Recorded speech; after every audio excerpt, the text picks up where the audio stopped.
This evening, fire guts one Charlotte Street business complex. The CHNPA says let there be light all throughout their housing schemes. Guyana finishes in the top 10 of global robotics competition. And we bring you an update to the goings-on at Lusignan prison. In the region, in Venezuela, violence marred an otherwise peaceful referendum date. And internationally, when it comes to products being made in America, for President Trump, it's a matter of do as I say, not as I do.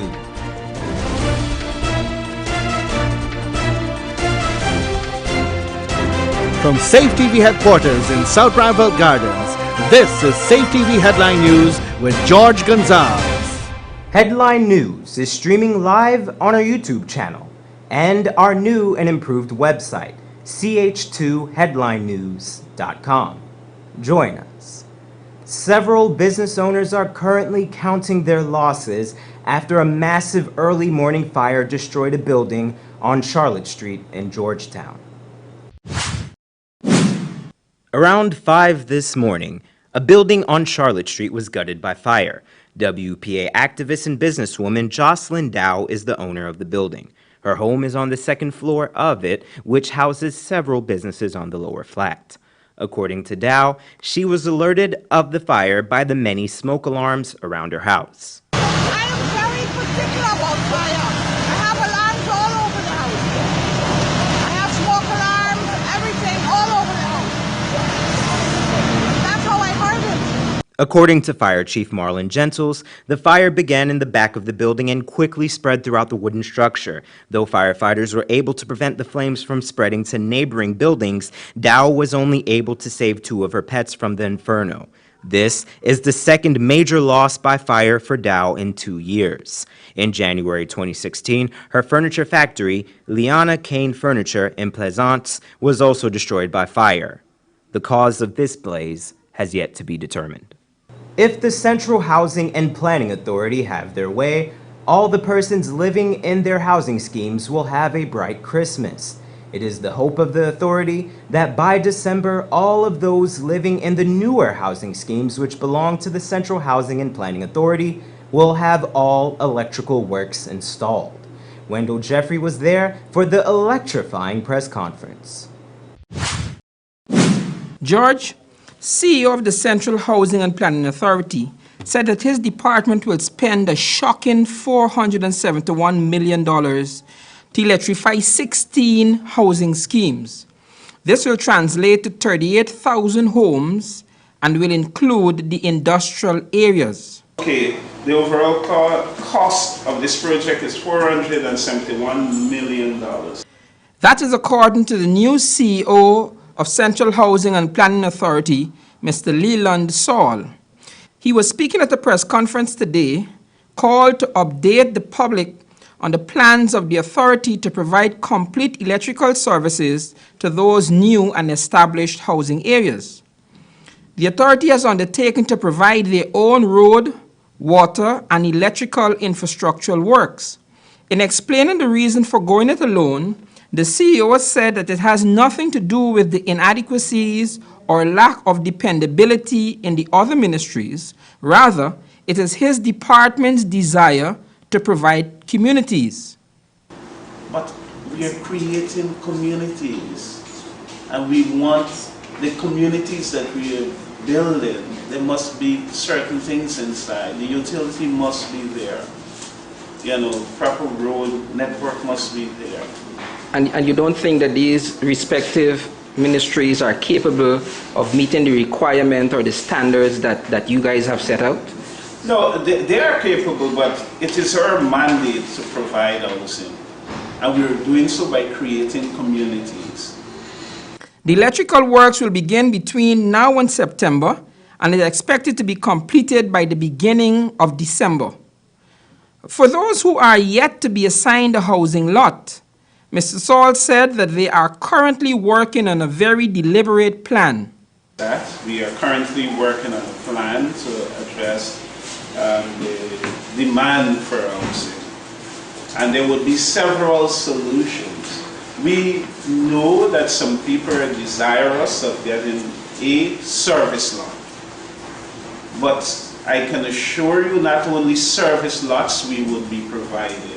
Of course, we will provide built units also. And we hope For Channel 2 Headline News, I am Wendell Jeffrey. Coming up on Headline News after the break. Guyana does well in Global Robotics Tournament. And an update on the construction at Lusignan Prison. Sometimes there's just too much information to keep up with when you're pregnant. What you should and should not eat, what kind of exercise is right for you, how to handle mood changes, even how to determine when it's time for delivery. Don't let your pregnancy be a burden. Watch The Baby Story on Safe TV Channel 2 every weekday from 9 a.m. to 10 a.m. Now you can know all you need to know from conception to delivery when you watch The Baby Story on Safe TV Channel 2. Welcome to Kissoon's Furniture. Find everything you need for your home and more under one roof in our newly decorated showroom. Our locally crafted furniture has been perfected over the last 60 years. From our hands to your home, we also bring to you our newly introduced lines of imported furniture and sleep center, where you can find a wide range of beds and mattresses. Kissoon's Furniture, furnishing homes for over 60 years.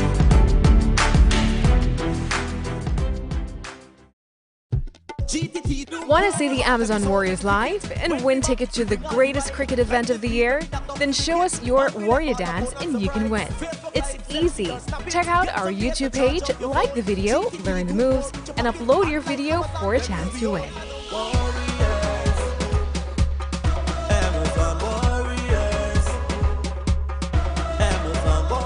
GTT, proud sponsors of the Guyana Amazon Warriors. GTT, do more.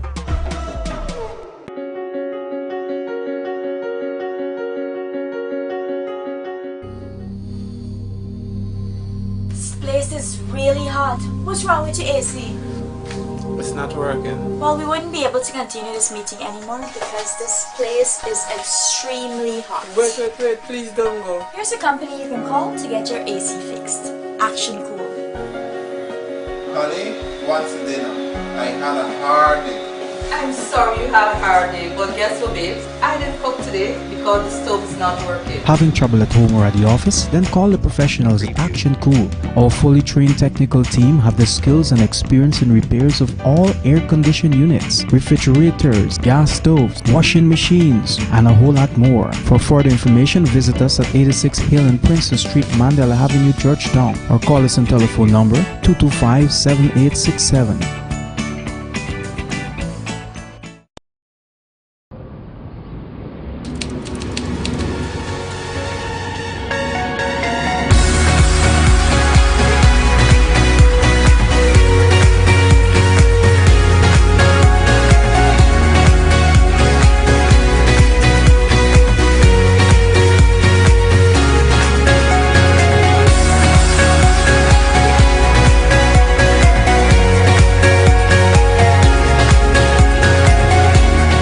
Styles, simply different.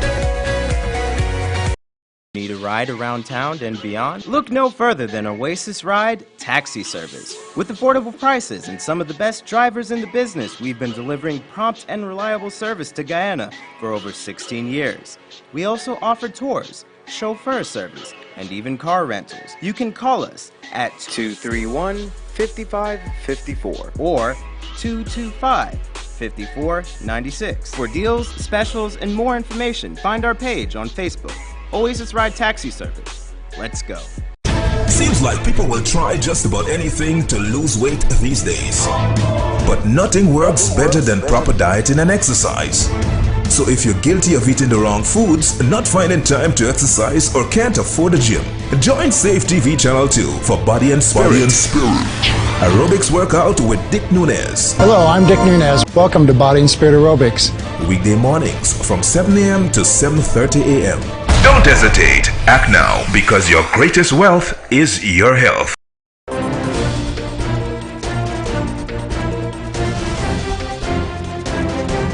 We're back, and remember, we're streaming live on our website, channel2headlinenews.com.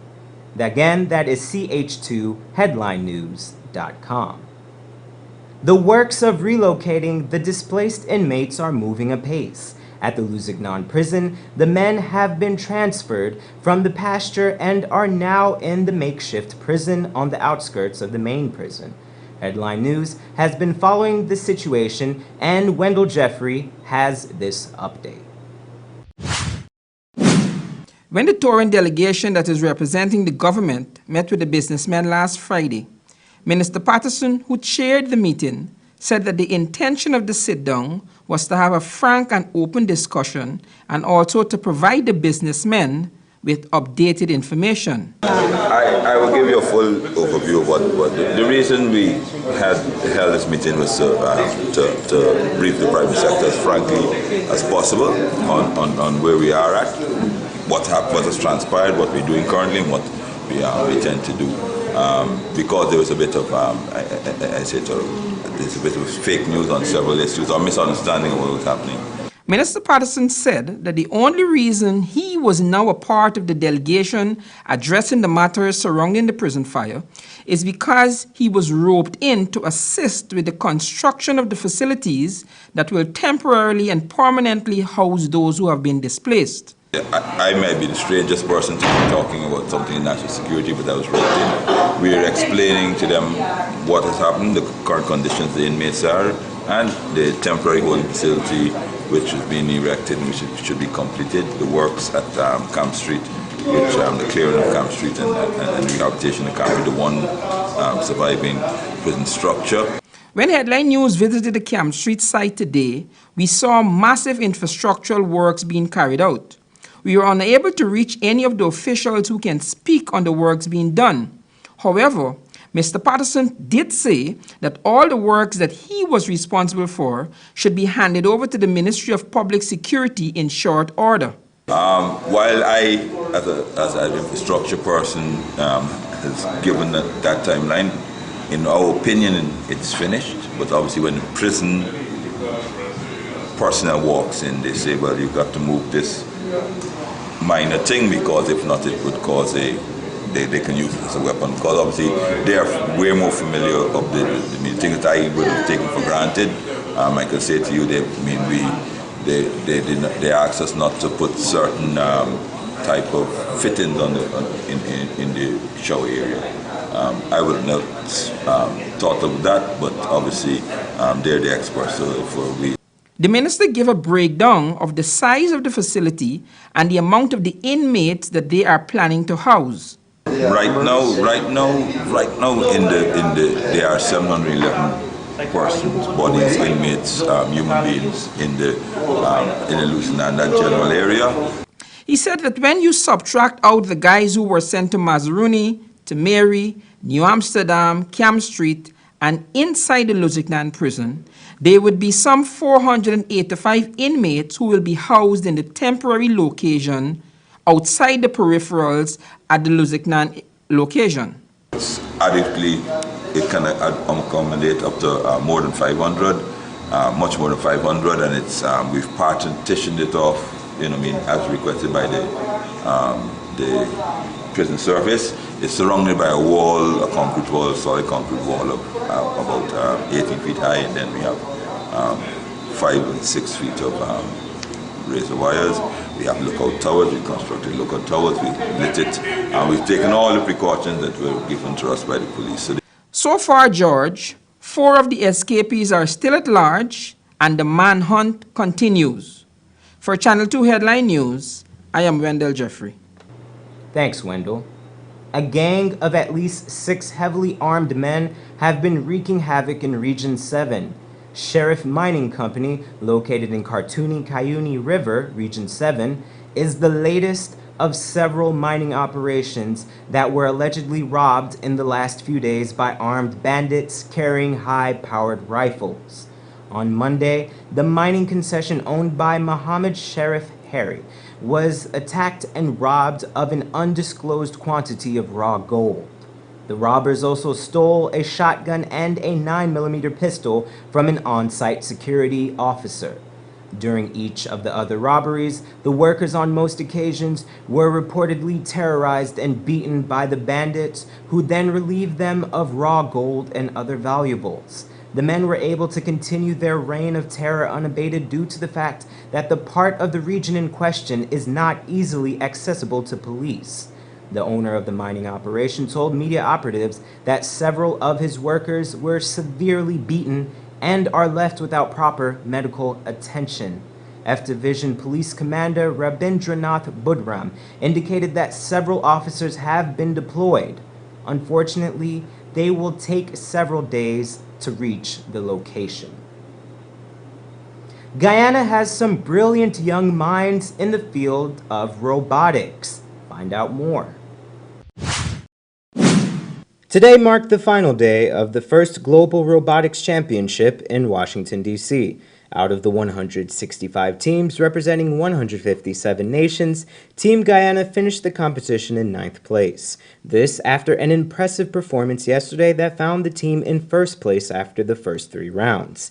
Team Guyana represents some of the best and brightest young minds in the nation. Sending the youthful robotics masters to this event was a pet project by First Lady Sandra Granger. The effort reflects the First Lady's desire to promote the value of STEM programs in the lives of the nation's youth. Team Guyana member Ryan Benchcop spoke of the terrific performance despite being blocked by Team Venezuela's robot. One of our alliance teammates, Ivory Coast, they weren't ready.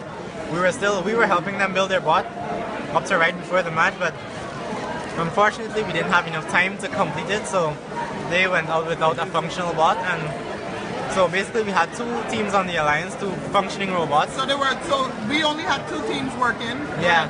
Apart from that, the other problem was that when we were going to make the final run to deposit our orange balls, a team from the opposite alliance, the opposing alliance, was blocking our access to where we have to deposit it. So that in the game, that's a foul, it's a penalty. So they were penalized for that, but we didn't get to deposit our balls. The objective of the competition is to utilize science, technology, engineering, and math, or STEM skills, in a way that helps nations to better manage water and to increase water access. The nations were grouped into teams to compete with each other. Each team moves blue and orange plastic balls representing the flow of water from one location to another. Appropriately enough, the team representing the land of many waters led their alliance each time. According to the attendees, Team Guyana only lost their lead because of the poor performance of another nation's robot on their team. Don't go away. Still ahead, we have our regional and international news. Sometimes there's just too much information to keep up with when you're pregnant. What you should and should not eat, what kind of exercise is right for you, how to handle mood changes, even how to determine when it's time for delivery. Don't let your pregnancy be a burden. Watch The Baby Story on Safe TV Channel 2 every weekday from 9 a.m. to 10 a.m. Now you can know all you need to know from conception to delivery when you watch The Baby Story on Safe TV Channel 2. Need a ride around town and beyond? Look no further than Oasis Ride Taxi Service. With affordable prices and some of the best drivers in the business, we've been delivering prompt and reliable service to Guyana for over 16 years. We also offer tours, chauffeur service, and even car rentals. You can call us at 231-5554 or 225-5496. For deals, specials, and more information, find our page on Facebook.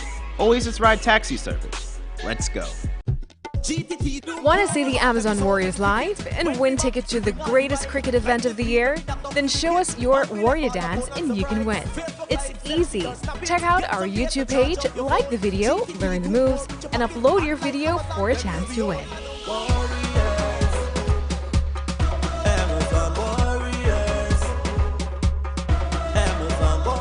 GTT, proud sponsors of the Guyana Amazon Warriors. GTT, do more.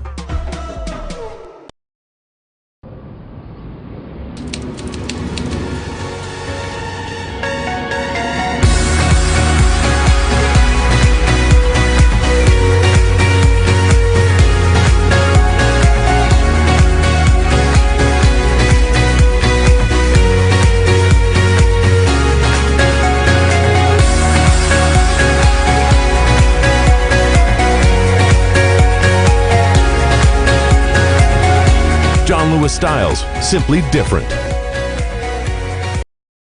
Seems like people will try just about anything to lose weight these days. But nothing works better than proper dieting and exercise.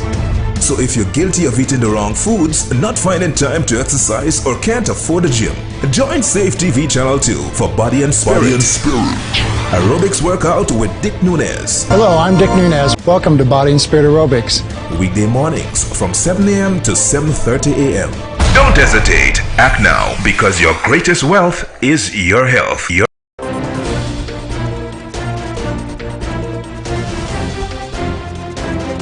We're back. And remember, we are streaming live on our website, ch2headlinenews.com. And now for news from the region. In Venezuela, violence has marred an unofficial referendum staged by the nation's opposition parties. One person was killed when a gang allegedly shot at a crowd of voters. Al Jazeera has more. There was a peaceful, almost festive atmosphere in the unofficial referendum called by the Venezuelan opposition this Sunday. Until this happened.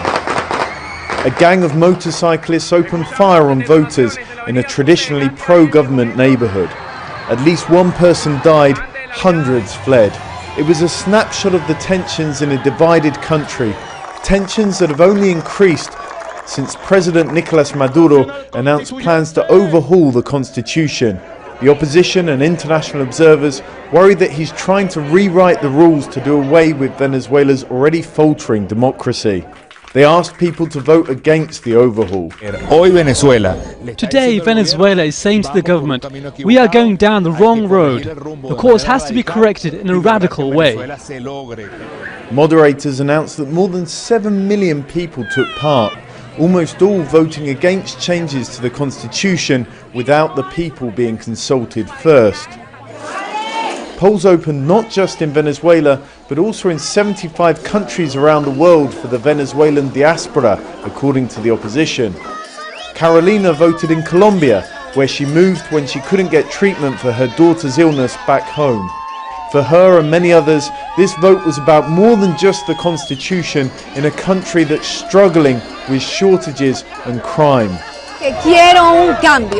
I want change, a change of government, medicine, food, liberty for my children to go to school without fear of criminals or the police. I want them to grow up free. But for all the hope, it's far from certain this will count for anything. This unofficial referendum means both everything in the sense that it's hugely symbolic that so many people have come out to vote against changes in the constitution, and at the same time nothing in the sense that the results won't be independently verified or recognised by the government. The government is going ahead with their plans to pick the assembly which will rewrite the constitution, with elections in 2 weeks, even using Sunday to mobilise its own supporters in a practice for that vote. President Maduro says it's the only way to solve Venezuela's economic crisis and unite a divided country. There are plenty who don't believe him. This was the moment to make their voices heard. John Holman, Al Jazeera, Cúcuta, Colombia. And internationally, the White House is receiving pushback from critics for promoting its Made in America Week, while various Trump brands continue to be made overseas. CNN's Randy Kay reports. Clearly, it's time for a new policy, one defined by 2 simple rules. We will buy American, and we will hire American. Well, behind that proclamation, however, is the Trump family's history of outsourcing almost all of its own products manufacturing. Randy Kay tonight has more. From this day forward, it's going to be only America first. From the day he became president, that was his promise. But what about all those Trump products apparently outsourced to more than a dozen other countries, including Bangladesh, Turkey, India, and Vietnam? Even countries that Donald Trump himself has railed against, like Mexico and China. It's an issue he's been called out on before. The ties are made in where? China? Ties are made in China. Not only clothing, but other items too, like his brand of eyeglasses and hotel pens. Vases, mirrors, lighting, shampoos, bath towels, all of it made overseas. Back during campaign 2016, Hillary Clinton made sure voters knew it. Trump ties are made in China, Trump suits in Mexico, Trump furniture in Turkey, Trump picture frames in India, Trump barware in Slovenia. And I could go on, but you get the idea. And I'd love for him to explain how all that fits with his talk about America first. And the outsourcing runs in the family. Hi everyone, I'm Ivanka Trump and thank you for tuning in. I'm incredibly excited because I want to share with you today some of my favorite styles from fall. Ivanka Trump no longer runs her company, but she still owns it. Congratulations, Mr. President. Last January, as her father was being inaugurated, the Washington Post found a container ship carrying around 500 pounds of Ivanka Trump-branded blouses was arriving in California on a ship from Vietnam.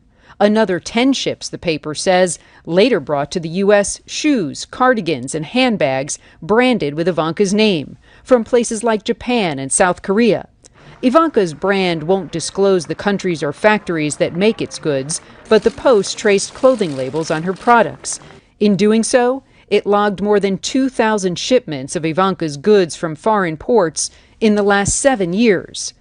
Donald Trump says it's cost prohibitive, with too many regulations to manufacture some goods in the U.S. White House Communications Director Sean Spicer was asked about Ivanka Trump's outsourcing at today's press briefing. Is it appropriate if there's no, in the case of Ivanka Trump's businesses, handbags, shirts, purses, whatever, if there's no capacity, is it appropriate to make those things overseas? Obviously, we want to create an environment in which more things are made here, more things are exported from here. So does that mean Ivanka Trump's products will soon be made in America? There's certain things that we may not have the capacity to do here in terms of having a plant or a factory that can do it. And now for the weather report.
And that's Channel 2 Headline News for this Tuesday evening.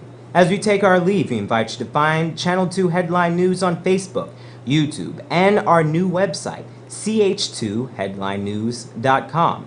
There you can find clips, interviews, and more news. Tomorrow, we have a rebroadcast at 6:30, and Wednesday evening at 7 o'clock, we have more news. For now, I'm George Gonzalez, signing out from this newscast, saying thank you for welcoming us into your homes, and do have a blessed evening.